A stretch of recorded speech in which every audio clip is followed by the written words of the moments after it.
آج پہلی دفعہ اتنے بڑے تحریک انصاف کے اجتماع کی اندر کی کہانی کیا ہے؟ ہمارے ساتھ دنیا نیوز کے نمائندہ خصوصی وقار علی سید موجود ہیں۔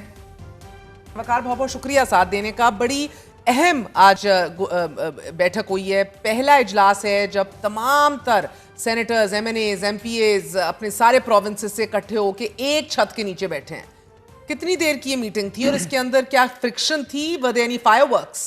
دیکھیں، یہ جو میٹنگ تھی نا، یہ بیسیکلی تو ایک یعنی پی ٹی آئی یہ پیغام دینا چاہ رہی تھی نا کہ ہم ایک ہیں، لیکن ڈیفینیٹلی اگر پی ٹی آئی کی آپ کور کمیٹی کی میٹنگز کے بارے میں پوچھیں یا سیاسی کمیٹی کی میٹنگ کے بارے میں پوچھیں تو وہ بڑی ایک نان پروڈکٹیو قسم کی ایکٹیویٹی ہوتی ہے، کیونکہ وہاں پہ جب بھی ہم نے کسی سے پوچھا ہے، ڈیفینیٹلی آپ کے سورسز ہوتے ہیں تو وہ کہتے ہیں جی ایک دوسرے پہ غبار نکالتے ہیں، مطلب بڑا آسان طریقہ ہے نا، وہ جو پنجاب والے ہیں وہ کے پی والے کو ٹارگٹ کرتے ہیں۔ تو آج جو میٹنگ تھی یہ کوئی اس سے زیادہ الگ نہیں تھی۔ آج جو اسپیسیفکلی ہوا ہے اس میں یہ کہ جیسے عامر ڈوگر صاحب ہے، انہوں نے وہ لیٹر کی بات کی، کل آپ کو پتہ ہے کہ جو شاہ محمود قریشی صاحب کا اور ایک وہ لیٹر ابھی تک اس کو آن نہیں کیا گیا لیکن اس کو بڑا ڈسکس کیا گیا ہے۔ انہوں نے کہا کہ جی آپ راستہ نکالیں۔ علی محمد خان نے کہا کہ جی آپ اسٹیبلشمنٹ سے اور جو حکومت ہے ان دونوں سے بات کریں۔ اسی طرح جو آج عامر ڈوگر نے شاہ محمود قریشی کا خط لہراتے ہوئے کہا ہے کہ راستہ نکالیے، یعنی کہ ڈائیلاگ کی طرف بڑھیے، ایگزیکٹلی ہٹ دھرمی ختم کیجیے۔ ایگزیکٹلی تو آج جو میٹنگ تھی اس میں جیسے شاہد خٹک ہے جذباتی ہو گئے، انہوں نے کہا کہ جی ہمیں غدار کہا جا رہا ہے، ہمارے خلاف ٹویٹس ہوتی ہے، ہم کسی کے گھر سے نہیں کھاتے۔ اسی طرح جو انہوں نے کس کو ٹیک آن کیا ہے شاہد خٹک نے؟ یعنی انہوں نے ٹارگٹ تو علی امین کو کیا بیسیکلی نا، کیونکہ وہ ایگزیکٹلی اس کی وجہ یہ ہے کہ وہ خود کوارٹ سے ان کا تعلق ہے، اور دوسری بات ہے آپ کو پتہ ہے کہ جو پی ٹی کیوں ٹارگٹ کیا ہے؟ وہ کیا چاہ رہے تھے یا مسئلہ کیا ہے انہیں؟ دیکھیں وہ کہتے ہیں نکلتے نہیں ہیں، خان اندر ہے۔ ہوا کیا اس سے پہلے ہوا کیا؟ اس سے پہلے ہوا یہ آپ کو پتہ ہے جو شاہد خٹک ہو گیا، مینا، سہیل خان، یہ سارے آئی ایس ایف کے لڑکے ہیں، یعنی اسٹوڈنٹ ونگ سے آئے ہیں۔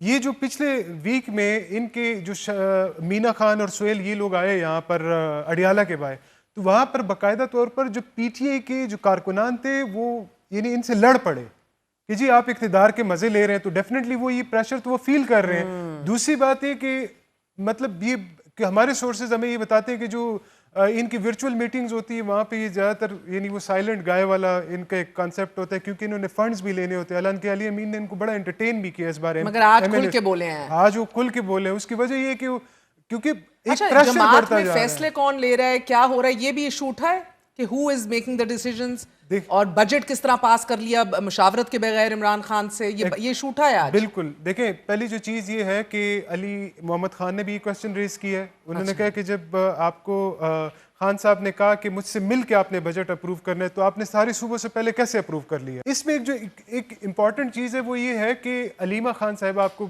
بڑی فرنٹ فٹ پہ نظر آتی ہے، لیکن جو ان کے فیصل آباد سے نثار جٹ جو ایم این اے ہیں انہوں نے بڑی کھل کے تنقید کی۔ انہوں نے کہا جی جو علیمہ خان صاحبہ انہوں نے ایک سٹیٹمنٹ دی مائنس والی، اور انہوں نے ہمیں ڈیفینسو کر دیا، اور اس کے بعد یہ ہم وضاحتیں دے رہے ہیں۔ مجھے ایک اور اہم ترین، تو یہ تو اندر کی آپ بات کہہ رہے ہیں کہ کھل کے باتیں ہوئی، بلکہ میں کسی کا گھر کا نہیں کھاتا، میں کسی کو جواب دینی ہوں، یہ بھی کسی کے الفاظ تھے۔ شاہد خٹک نے کہا ایگزیکٹلی، اس نے ایون کہا، اس نے کہا علی امین کے گھر سے نہیں کھاتا۔ اچھا، نام لیے، وہاں پہ چیف منسٹر بیٹھا ہوا تھا، منہ کے اوپر بولے یہ بات، یعنی یہ فائر ورکس ہوئے ہیں اندر ہوئے۔ یعنی اب دیکھیں نا، گو کہ بائی دی وے عمران خان نے بڑی دیر پہلے کہا تھا کہ کے پی ہاؤس کے اندر آپ بلائیے اور پنجاب کی پوری لیڈرشپ کو بلائیے، کرتے کرتے سال سے اوپر گزر گئے، اب اکٹھے ہو کے سارے بیٹھے ہیں۔ سینٹ کی 13 سیٹیں بھی ابھی ڈیسائیڈ ہونی ہیں، کے پی کے اندر بھی آپ کی 12 سینیٹرز نے آنا ہے، اور پنجاب سے بھی ایک ہے۔ یہ جو اگلے چیف جسٹس بنے ہیں پشاور ہائی کورٹ کے، اس کا کیا لنک ہے اس تمام تر معاملے سے؟ دیکھیں جو یہ ریزرو سیٹ کا فیصلہ ہے تو اس میں آپ کو پتہ ہے سب سے پہلے پی ٹی آئی نے اپروچ کی پشاور ہائی کورٹ کو، ان کے حق میں فیصلہ آ گیا، پھر الیکشن کمیشن نے چیلنج کیا، اس کے بعد ایک بینچ بنا۔ اس بینچ میں دو لوگ بڑے اہم تھے، ایک جسٹس